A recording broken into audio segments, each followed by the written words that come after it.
વિદ્યાર્થી મિત્રો, આપણે સજીવ વિશ્વમાં ગઈ વખતે વાત કરી ગયા હતા કે સજીવ અને નિર્જીવ વચ્ચેના તફાવતમાં સજીવના અજોડ લક્ષણો.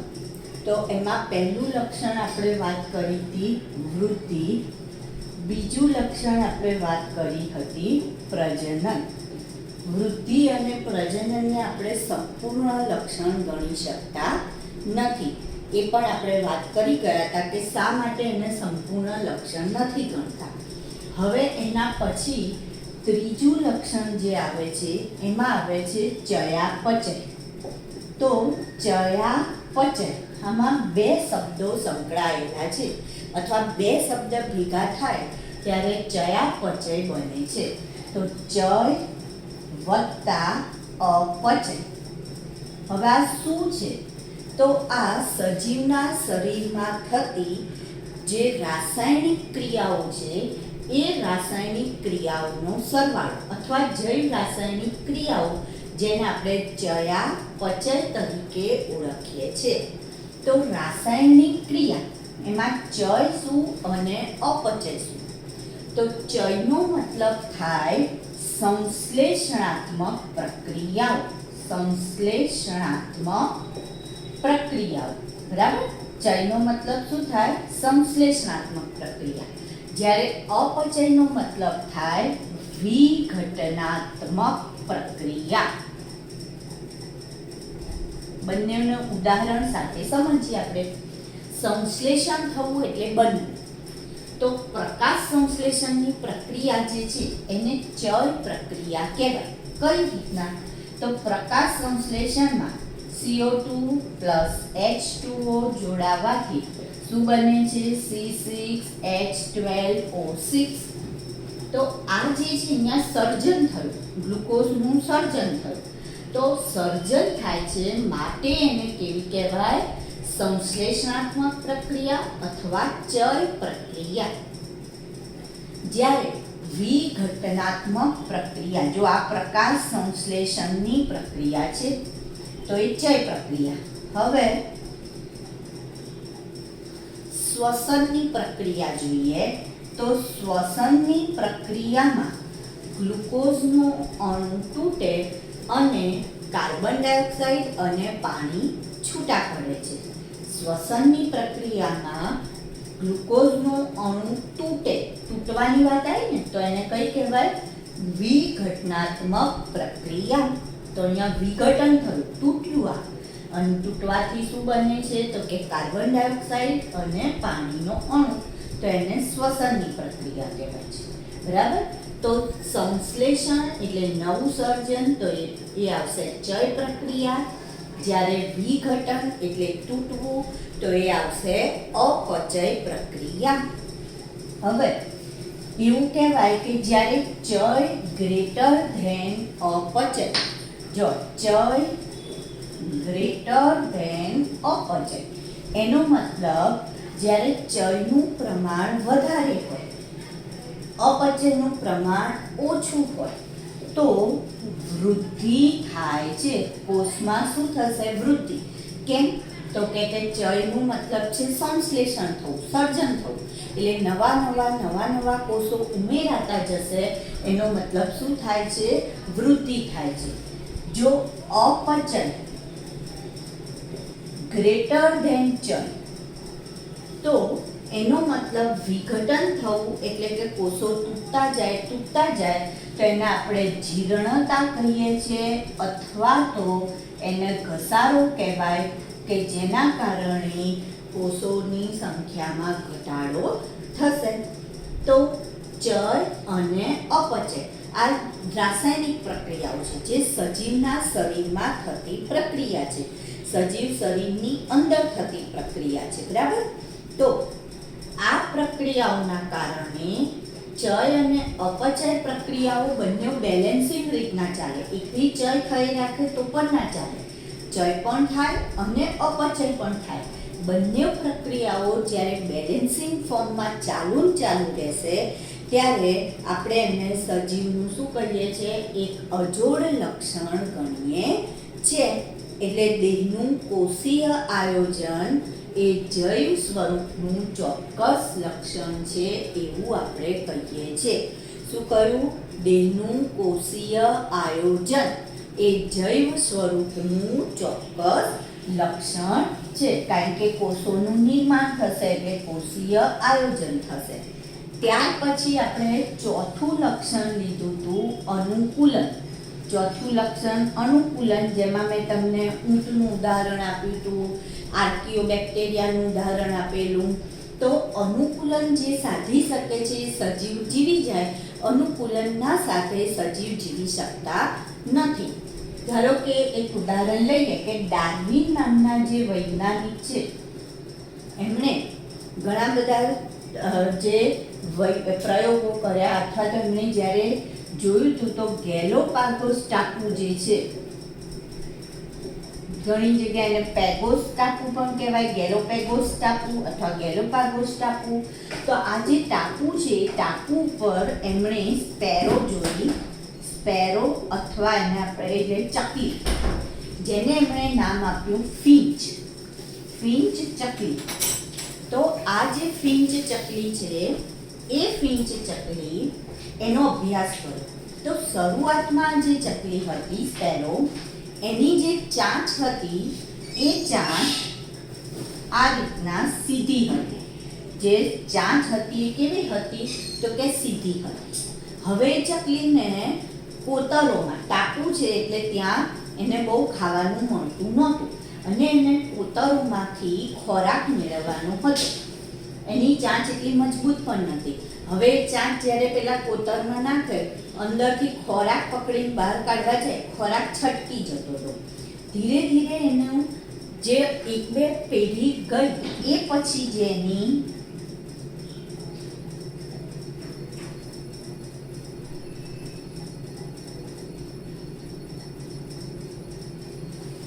જે બીજી પેઢી આવી, ત્રીજી પેઢી આવી, એ પછી જોયું તો ચાંચમાં થોડુંક આ રીતના જો અહીંયાથી વળાંક આવવા માંડ્યો. એનો મતલબ ચાંચ સીધી હોવાના બદલે સહેજ વળી ગઈ. વળી એટલે શું ફાયદો થયો?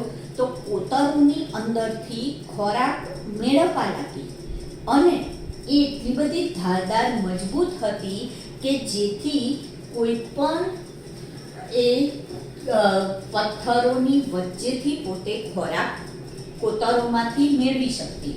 તો એનો મતલબ જે અનુકૂલન સાધી શકે એ જીવી શકે છે, જે અનુકૂલન સાધતું નથી એ સજીવ જીવી શકતો નથી. એટલે કે કુદરત જેને પસંદ કરશે એ રહી જશે, કુદરત જેને પસંદ નથી કરતો એવો સજીવ જીવી શકતો નથી. જો અત્યારે આપણે કોરોનાનું ઉદાહરણ લઈએ કે કોરોના મહામારી જે ફેલાય, તો એમાં જેનામાં આપણે એવું કહીએ છીએ કે ઇમ્યુનિટી વધારે હશે. ઇમ્યુનિટી એટલે શું? તો રોગ પ્રતિકારક શક્તિ. તો જેનામાં રોગ પ્રતિકારક શક્તિ વધારે હશે એ એની સામે લડી શકશે, અને જેનામાં રોગ પ્રતિકારક શક્તિ ઓછી હશે એ એની સામે લડી શકતું નથી. બરાબર? તો અનુકૂલનની વાત થઈ. અનુકૂલન પર્યાવરણ સંબંધિત હોઈ શકે, વર્તન સંબંધિત હોઈ શકે. પર્યાવરણ સંબંધિત એટલે કઈ રીતના? તો ધારો કે આપણે અહીંયા ઇન્ડિયામાં રહીએ છીએ તો કયું વાતાવરણ હોય? તો ગરમી હોય, 8 મહિના જેવું ગરમી હોય છે, પછી ઠંડી થોડો ટાઈમ ને થોડો ટાઈમ વરસાદ. જ્યારે તમને જો લંડનમાં મૂકવામાં આવે અથવા કેનેડામાં મોકલવામાં આવે તો ત્યાં એકદમ ઠંડુ વાતાવરણ આવી જશે વધારે ટાઈમ. તો એની સાથે તમારે અનુકૂલન સાધવું પડે. જો ના સાધી શકો તો આપણે ઘણા લોકો સાંભળીએ કે ભાઈ અમને ત્યાંનું વેધર અનુકૂળ ના આવ્યું ને એટલે અમે પાછા આવી ગયા. તો વેધર અનુકૂળ ના આવ્યું મતલબ તમે એની સાથે અનુકૂલન સાધી શક્યા નહીં. તો જે સજીવ અનુકૂલન સાધી શકે છે એ જીવી શકે છે, બાકીના સજીવ જીવી શકતા નથી. તો આ અનુકૂલન કેવું થયું? તો એ પર્યાવરણ સંબંધિત અનુકૂલન થયું. વર્તન સંબંધિત, ઘણાના વર્તનમાં ચેન્જ આવી જાય છે.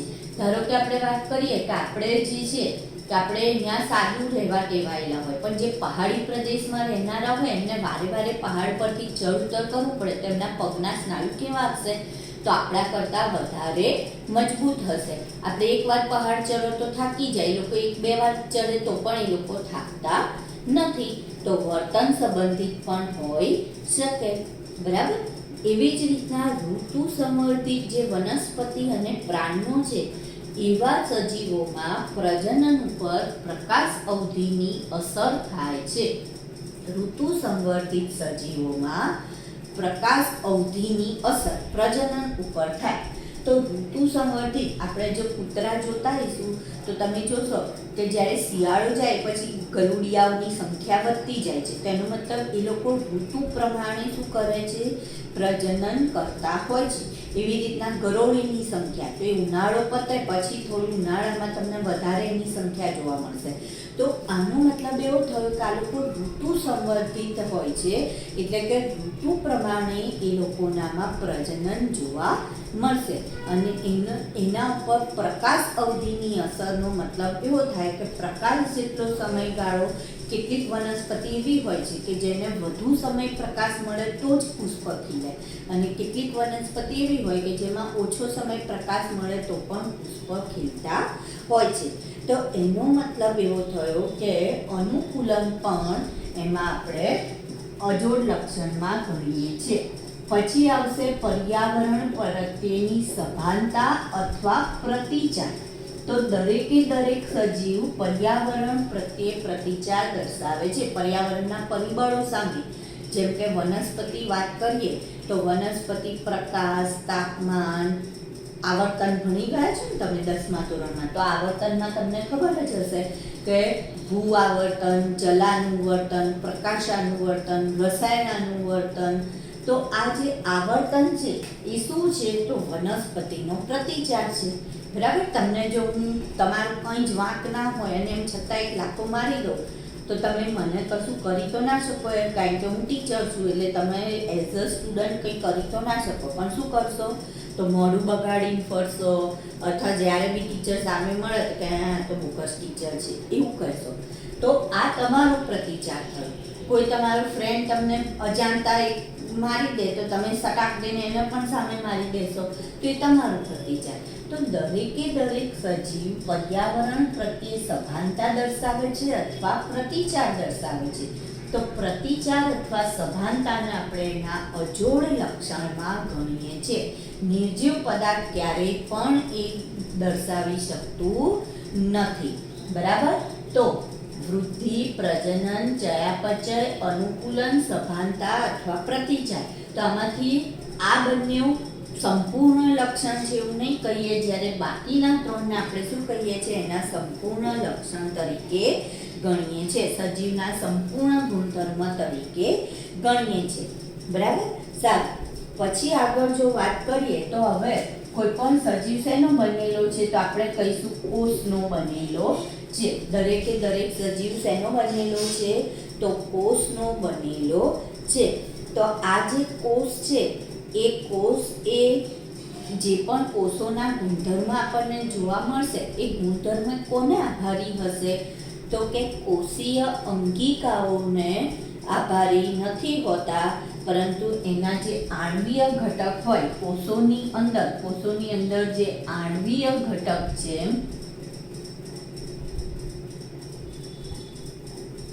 એના બંધારણને આભારી હોય છે. એ જે આણ્વીય ઘટક છે એની બંધારણના એની વચ્ચેની જે આંતરક્રિયાઓ છે ને આભારી નથી, પરંતુ કોને આભારી છે? તો તેમની આંતરક્રિયાને આભારી છે. શેના આભારી છે? આંતરક્રિયા. કોષોના કોઈ પણ ગુણધર્મ કોના આભારી છે? તો કોષો કોના બનેલા હોય? તો કે આણ્વીય ઘટકના. તો એ આણ્વીય ઘટકના બંધારણને આભારી નથી, પણ કોના આભારી છે? તો તેમની વચ્ચેની જે આંતરક્રિયાઓ છે તેના આભારી છે. એવી જ રીતના કોષો જોડાવાથી શું બનશે? તો કે પેશી બનશે. તો પેશી માટે પણ આપણે એવું જ કહીશું કે પેશીના ગુણધર્મ કોના આભારી છે? કોષોના આભારી છે? તો કે ના, કોષોના આભારી નથી, પરંતુ કોના આભારી છે? કોષોના બંધારણના આભારી નથી, પરંતુ કોષોની વચ્ચેની જે આંતરક્રિયા છે તેને આભારી હોય છે. કોષોની ના બંધારણને આભારી નથી, પરંતુ કોષોની આંતરક્રિયાઓને આભારી હોય છે પેશીના ગુણધર્મ. પેશી પછી શું બનશે? તો અંગ બનશે. અંગ પછી અંગતંત્ર. અંગતંત્ર પરથી સજીવનો દેહ બને છે અને દેહ ઉપરથી જુદા જુદા સજીવનું નિર્માણ થશે. બરાબર? સારું. તો આ સજીવોના ગુણધર્મની વાત થઈ. હવે આપણે આગળ વાત કરવાનું છે કે વિવિધતા. સજીવોમાં આપણને જુદી જુદી વિવિધતા જોવા મળે છે. અત્યારે જો હાલના તબક્કે આપણે વાત કરીએ તો વિશ્વમાં એવું કહે છે કે 1.7 થી 1.8 લાખ જેટલી જાતિ ઓળખાયેલી છે. કેટલી જાતિ? 1.7 થી 1.8 લાખ જેટલી જાતિ ઓળખાયેલી છે. આટલી તો આપણે ઓળખી ચૂક્યા છે. બરાબર? ઓળખાયેલી. પણ હજી પણ લગભગ બીજી 50 લાખ જેટલી જાતિ એવી છે કે જે ઓળખાઈ નથી. જો 3 લાખ જેટલી લીલી વનસ્પતિની જાતિ, 3 લાખ લીલી વનસ્પતિ. બરાબર? પછી આજે શોધાઈ ગયેલી જાતિ છે ને એની વાત કરીએ છીએ આપણે. 3,60,000 સૂક્ષ્મ જીવાણુ. 3,60,000 જેટલા સૂક્ષ્મ જીવાણુ. ત્યારબાદ 8 લાખ કીટકો. 8 લાખ કીટકો અને 40,000 જેટલા પૃષ્ઠવંશી શોધાઈ ચૂક્યા છે. 40,000 જેટલા પૃષ્ઠવંશી. આંકડા તમારે કેટલા યાદ રાખવાની જરૂર નથી. 3 લાખ લીલી વનસ્પતિ, 360 સૂક્ષ્મ જીવાણુ, 8 લાખ કીટકો અને 40,000 પૃષ્ઠવંશી આટલા શોધાઈ ચૂક્યા છે. હજી પણ એવું કહે છે, જેમ આ કોરોના વાયરસ આવે ને એવી રીતના હજી પણ એવું કહે છે કે બીજા 15 વાયરસ એવા છે જે સાઉથ આફ્રિકાના જે જંગલો છે ત્યાં હજી પણ એટલા વાયરસ છે કે જે આપણા ઉપર એટેક કરવા માટે, હુમલો કરવા માટે તૈયાર છે. જે ખાસ કરીને જંગલમાં કેમ કહેવાય? કારણ કે આ વાયરસને કેવું વાતાવરણ જોઈએ? તો કે ભેજવાળું એવું વાતાવરણ વધારે ગમતું હોય તો કે ત્યાં વધારે જોવા મળશે.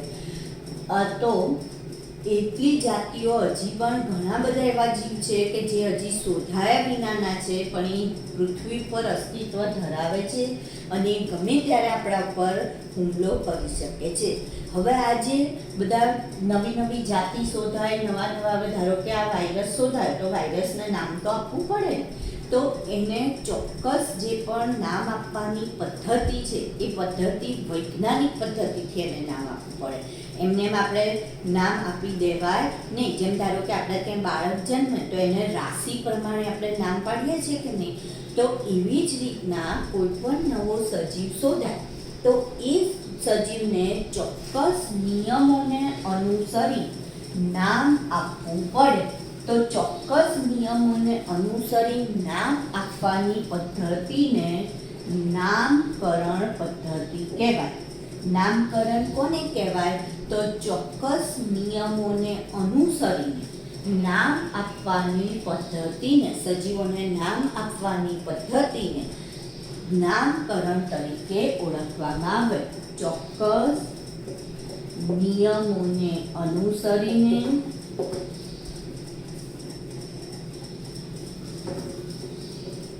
સજીવોને નામ આપવાની પદ્ધતિને નામકરણ કહે છે. બરાબર? એને નામકરણ કહેવાય. અને નામ સાથે જે સજીવ સંકળાયેલું હોય તો એની ઓળખ વિધિ, કે આપણે એને ઓળખી ચૂકીએ કે હા આ નામ, આ સજીવ બરાબર છે, ઓકે, તો એની ઓળખ વિધિ તરીકે ઓળખાય. હવે કોઈ પણ નામ હોય, જ્યારે આ નામકરણની વાત થાય છે તો એના કેટલાક નિયમો છે આપણે વાત કરીએ છીએ. તો કોઈ પણ સજીવને જ્યારે પણ નામ આપવામાં આવે તો એના નામકરણના નિયમોની આપણે વાત કરીએ, જે બહુ અગત્યનો પ્રશ્ન છે. નામકરણ માટેના નિયમો. નામકરણ માટેના નિયમો અગત્યનો પ્રશ્ન. બરાબર. હવે જો જ્યારે પણ જો કોઈ પણ નામ આપવાનું હોય તો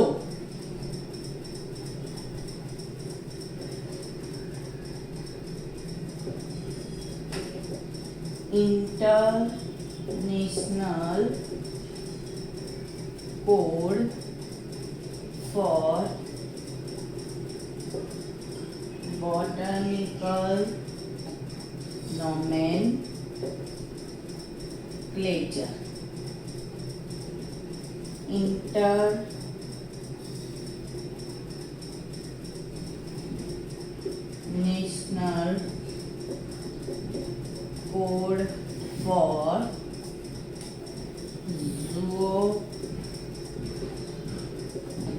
Zoological nomenclature. બોટનિકલ એટલે વનસ્પતિ અને ઝૂઓલોજિકલ એટલે પ્રાણી. તો ICVN અને ICZN જે છે એ વનસ્પતિ અને પ્રાણીઓના નામ અનુક્રમે નક્કી કરશે. બરાબર. આ બે બોર્ડ બનાવેલા છે કે જે આ લોકોના નામ નક્કી કરશે. હવે આ જે છે નામ માટે કેટલાક નિયમો પાળવા પડે. એ લોકોએ નામકરણ માટેના નિયમો આપેલા છે. તો આપણે એક ઉદાહરણ લઈએ કે આંબાનું વૈજ્ઞાનિક નામ મેન્જીફેરા ઇન્ડિકા છે. મેન્જીફેરા ઇન્ડિકા. આ કોનું વૈજ્ઞાનિક નામ છે? તો કે આંબાનું વૈજ્ઞાનિક નામ મેન્જીફેરા ઇન્ડિકા. બરાબર. જો એને ઇંગ્લિશમાં લખીએ મેન્જીફેરા ઇન્ડિકા. હવે આમાં નામકરણમાં પહેલો નિયમ. પહેલા નિયમમાં એવું કહે છે કે જ્યારે પણ આપણે નામ લખીએ ત્યારે પ્રથમ અક્ષર પ્રજાતિ સૂચવે છે. પ્ર યાદ રાખવાનું. પ્રથમ પ્રજાતિ અને બીજો અક્ષર શું સૂચવે છે? જાતિ સૂચવે છે. ધારો કે હું તમને બીજું ઉદાહરણ આપું કે દેડકાનું વૈજ્ઞાનિક નામ રાના ટાઇગ્રીના છે. તો ચલો આમાં રાના શું કહેવાશે? પ્રજાતિ. અને ટાઇગ્રીના શું કહેવાશે? જાતિ કહેવાશે. ત્રીજું ઉદાહરણ લઈએ. ઝિયામેઇસ. મકાઈનું વૈજ્ઞાનિક નામ ઝિયામેઇસ. તો આમાં ઝિયા શું છે? પ્રજાતિ અને મેઇસ શું છે? જાતિ. તો હંમેશા યાદ રાખવાનું પ્ર જ યાદ રાખવાનું એટલે યાદ રહી જાય. પ્રથમ અક્ષર પ્રજાતિ, બીજો જાતિ સૂચવે છે. નામ કઈ ભાષામાં હોવું જોઈએ? તો કે નામ લેટિન ભાષામાં હોવું જોઈએ. કઈ ભાષામાં? લેટિન ભાષામાં. અને એનું લખાણ કેવું હોવું જોઈએ? તો કે ઇટાલિક લખાણ હોવું જોઈએ. જો હાથ વડે લખતા હોઈએ તો આપણે આ સીધું લખ્યું, પણ છાપતા હોઈએ તો તમે કોમ્પ્યુટરમાં જોયું છે ને બોલ્ડ, ઇટાલિક એટલે કેવા હશે? સહેજ ત્રાંસા અક્ષર હશે. પછી તમે જોયું હશે અંડરલાઈન કરી છે. તો આવું નામની જ્યારે લખતા હોઈએ ત્યારે શું કરવાનું? નીચે અંડરલાઈન કરવી પડે. એટલે પહેલો નિયમ શું કીધો? પ્રથમ પ્રજાતિ, બીજું જાતિ. બીજો નિયમ લેટિન ભાષામાં હોવું જોઈએ, ઇટાલિકમાં લખાયેલું હોવું જોઈએ. ત્રીજો નિયમ જો હસ્તલિખિત હોય તો આડી લીટી કરવી. હસ્તલિખિતનો મતલબ જાતે લખતા હોઈએ. હસ્તલિખિત હોય તો લખાણ નીચે શું કરવું? આડી લીટી. હવે તમે અહીંયા જોતા હશો કે પ્રજાતિ લખ્યું, પછી સ્પેસ છોડી છે અને પછી જાતિ લખ્યું છે. પ્રજાતિનો જ પહેલો અક્ષર કેપિટલ, બાકી બધા કેવા આવશે? સ્મોલ અક્ષરમાં આવશે. એટલે ચોથો નિયમ, પ્રજાતિનો પ્રથમ અક્ષર કેપિટલ, બાકી બધા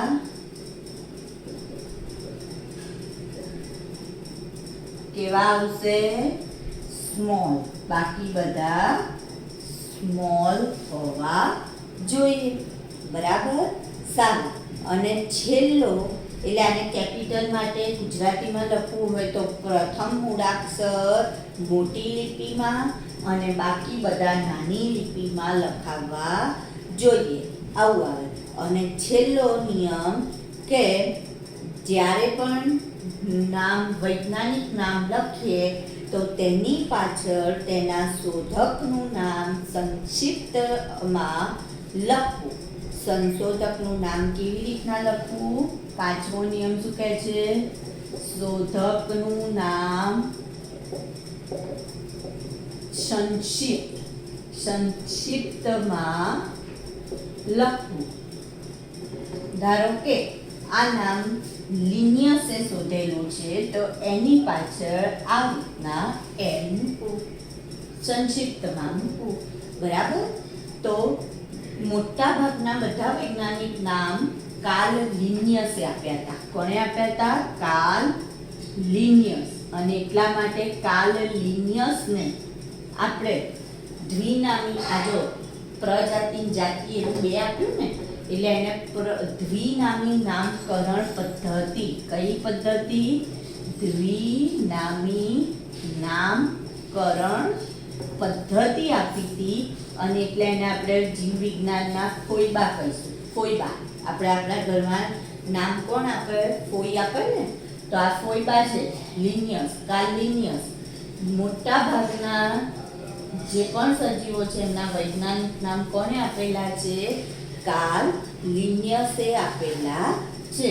તો આ અગત્યનો પ્રશ્ન છે, નામકરણ માટેના નિયમો. તો પહેલો પ્રશ્ન કયો હતો?